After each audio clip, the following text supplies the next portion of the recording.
Alright everyone. So थंबनेलवरती मी 29 जानेवारी ही तारीख का महत्वाची असं का लिहिलं माहितीये का? कारण का 29 जानेवारीला असंख्य चित्रपट रिलीज होत आहेत. सगळ्यात आधी बॉलिवूडकडनं मर्दानी 3 हा चित्रपट रिलीज होतोय. त्याच्यानंतर तुंबाडचे दिग्दर्शक राही अनिल बर्वे यांचा आगामी हिंदी सिनेमा रिलीज होतोय, ज्याचं नाव आहे माया सभा. यांच्या समवेतच मराठी सिनेमासृष्टीकडनं पुन्हा एकदा साडेमाडे 3 आणि रणपती शिवराय स्वारी आग्रा हे सगळे चित्रपट रिलीज होत आहेत. त्याचमुळे म्हटलं की 29 जानेवारी ही तारीख लक्षात ठेवणं फार महत्वाचं आहे सगळ्या सिनेमाप्रेमींसाठी. आता आजचा व्हिडिओ अर्थातच रणपती शिवराय स्वारी आग्रा या चित्रपटाच्या ट्रेलरबद्दलचा आहे. त्याच्यामुळे लगेचच सुरुवात करूया. मला हा ट्रेलर कसा वाटलाय ते. खरं तर दिग्पाल लांजेकर लिखित आणि दिग्दर्शित श्री शिवराज अष्टक या संपूर्ण 8 सिनेमांच्या शृंखलेतला हा 6वा सिनेमा आहे. 6वं शिवपुष्प आहे आणि त्याचमुळे इथून मागच्या 5ही सिनेमांमध्ये ज्यावेळेला चिन्मय मांडलेकर महाराजांच्या भूमिकेत आपल्या सगळ्यांना दिसले होते, ते खूपच कन्व्हिन्सिंग आपल्या सगळ्यांना नक्कीच वाटले होते. पण आता ती एक कॉन्ट्रोव्हर्सी जी झाली, त्यांनी त्यांच्या मुलाचं नाव जहांगीर ठेवलं. त्याच्यानंतर चिन्मय मांडलेकरांनी स्वतः समोर येत असा एक भविष्यात मी कधी महाराजांची भूमिका साकारणार नाही, असं एक वचन दिलं होतं. त्याच्याचमुळे या आता शृंखलेमधले पुढच्या 3 सिनेमांमध्ये नक्की काय-काय होईल बाबा? कोण महाराजांच्या भूमिकेत असेल? हे प्रश्नचिन्ह निर्माण झालं होतं. आणि आता रणपती शिवराय स्वारी आग्रा याचा ज्यावेळेला टीझर ड्रॉप झाला, तेव्हाच आपण सगळेजण त्या कुतूहलात होतो आणि डिस्कशन्स करत होतो, की बाबा रे, नक्की कोण आहे, कोण आहे? फायनली ते कळलंय ट्रेलर पाहिल्यानंतर, की अभिजित श्वेतचंद्र महाराजांची भूमिका साकारतायत. ऑनेस्टली मला जर का तुम्ही विचाराल, की ते शोभतायत का महाराज म्हणून का नाही? ते सगळं नंतरचं डिस्कशन आलं. पण मला जेन्युइनली असं वाटतं, की भगवंत प्रत्येक कलाकाराला एक तरी संधी नक्कीच देतो महाराजांना साकारण्याची. महाराजांची भूमिका साकारताना फारच असे कमी कलाकार आहेत, ज्यांनी महाराजांना खऱ्या अर्थाने एक जिवंत स्वरूप प्रदान केलं त्यांच्या अभिनयाच्या माध्यमातनं. आणि त्याच्याचमध्ये आत्तापर्यंत जर का तुम्ही मला विचाराल, की माझे फेव्हरेट पर्सनल कोण आहेत, तर चिन्मय मांडलेकर, कश्मीर महाजनी आणि शरद केळकर. कारण या तिघांनी ज्या पद्धतीने महाराजांची भूमिका साकारली आहे, त्याला तोड नाही. अर्थात तुमची मतं वेगळी असू शकता. कमेंट सेक्शनमध्ये तुम्ही कळवू शकता. आता यार हे तीनही जे कलाकार आहेत, यांना आपण महाराजांच्या भूमिकेमध्ये भरभरून प्रेम दिलं. पण विचार करा ना, की यांनाही कधीतरी कुणीतरी पहिली संधी दिलीच असेल की. आणि त्या संधीचं सोनं करत त्यांनी महाराजांना प्रत्यक्षात जिवंत आपल्या सगळ्यांसमोर उभं ठाकलं. मला असं वाटतं, की याही वेळेला कदाचित अभिजित श्वेतचंद्र ते करू शकतील का नाही? असो, ते आपल्याला 29 जानेवारीलाच समजेल.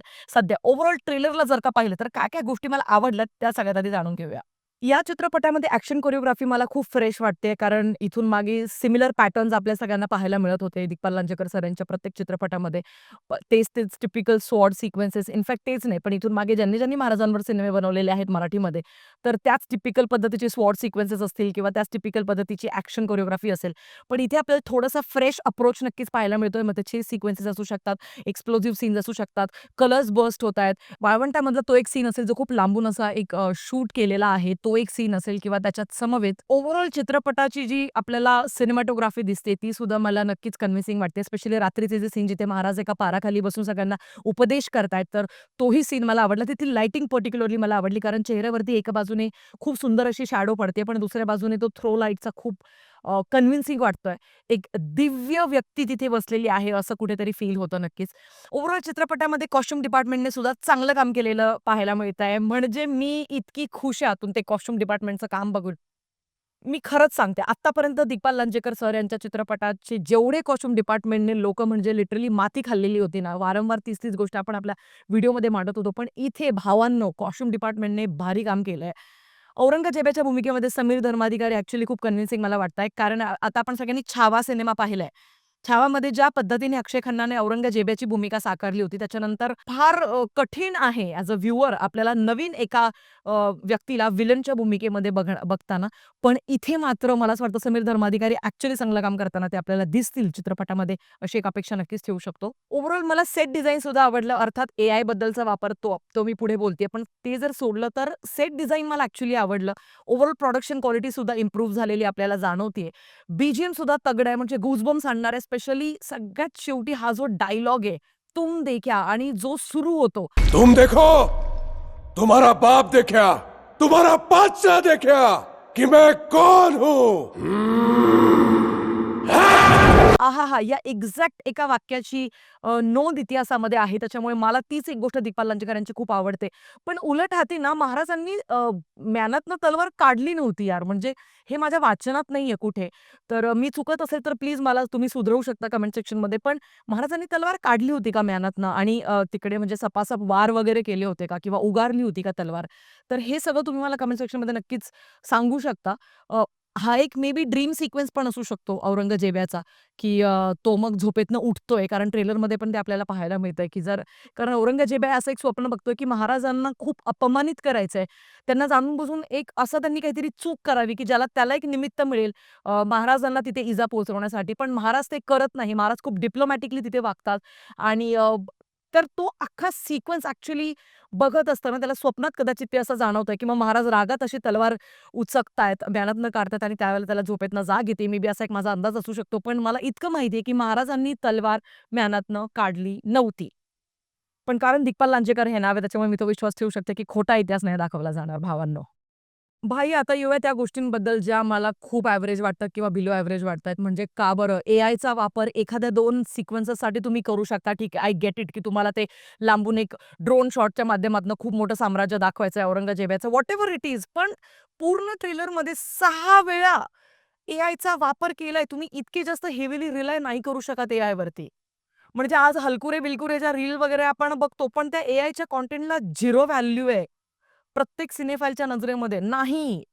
ते अजिबात कन्व्हिन्सिंग वाटत नाही. तो रॉनेस निघून जातो. तुम्ही भलेही तुमच्या बजेटनुसार तुम्ही त्या झोपड्या बनवा, त्या गोष्टी बनवा, पण नाही यार. 6 ठिकाणी यायचा वापर खूप हिरमोड होतो यार ते सगळ्या गोष्टी बघितल्यानंतर. अँड आय जस्ट होप की हे जे 6 ठिकाणी दाखवलाय याचा वापर एवढाच सिनेमामध्ये असेल. कारण जर याहून जास्त असला ना, मग सिरियसली मग तो रिस्पेक्ट फॅक्टर लिटरली नाही राहत नजरेमध्ये, नाही राहत. आणि आणखीन एक गोष्ट आहे जी नाही कन्व्हिन्सिंग वाटत आहे म्हणजे एक फायरच्या रिंगमधनं महाराजांची उडी घेताना आपल्याला महाराज दिसतायत, पण ते केबल वर्क ॲक्चुअली अजून स्मूथ होऊ शकलं असतं. आणि यार ना आणखीन एक गोष्ट आहे जी मला नाही पटत आहे म्हणजे डबिंगचा काय प्रॉब्लेम झालाय चित्रपटाच्या ट्रेलरमध्ये. आणि हा प्रॉब्लेम जर का फक्त ट्रेलरमध्येच इतका वाटतोय, तर चित्रपटामध्ये ॲक्चुअली खूप जास्त अफेक्ट करू शकतो तो असं मला वाटतंय.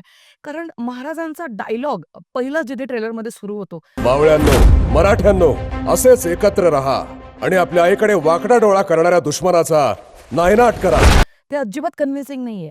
ती ऊर्जा किंवा त्या गोष्टी खूप अपूर्ण वाटतायत आणि तो आवाज ॲक्चुअली अभिजित श्वेतचंद्र यांचाच आहे का? आणि जर त्यांचाच आहे तर तो असा का येतोय ऐकायला? डबिंगमध्ये काहीतरी विषय गणलाय भावांनो. काय मला माहीत नाही. मेकर्स जर का तुम्ही हा व्हिडिओ बघत असाल तर प्लीज मला मेकर्सला अशी विनंती करायची please fix these issues before it's release. Still I am having a lot of expectations from this film कारण जेन्युइनली सांगते की हा एक असा विषय आहे महाराजांच्या संपूर्ण आयुष्यातला, की ज्याच्यावरती डेडिकेटेडली एक पण सिनेमा नसल्यामुळे मी खूप एक्सायटेड आहे हा सिनेमा मोठ्या पडद्यावरती बघण्यासाठी. 29 जानेवारीला तुम्ही कुठला सिनेमा सगळ्यात आधी बघणार ते मला कमेंट सेक्शनमध्ये कळवायला प्लीज विसरू नका. भेटूया पुढच्या व्हिडिओमध्ये. तोपर्यंत काळजी घ्या. जय शिवराय.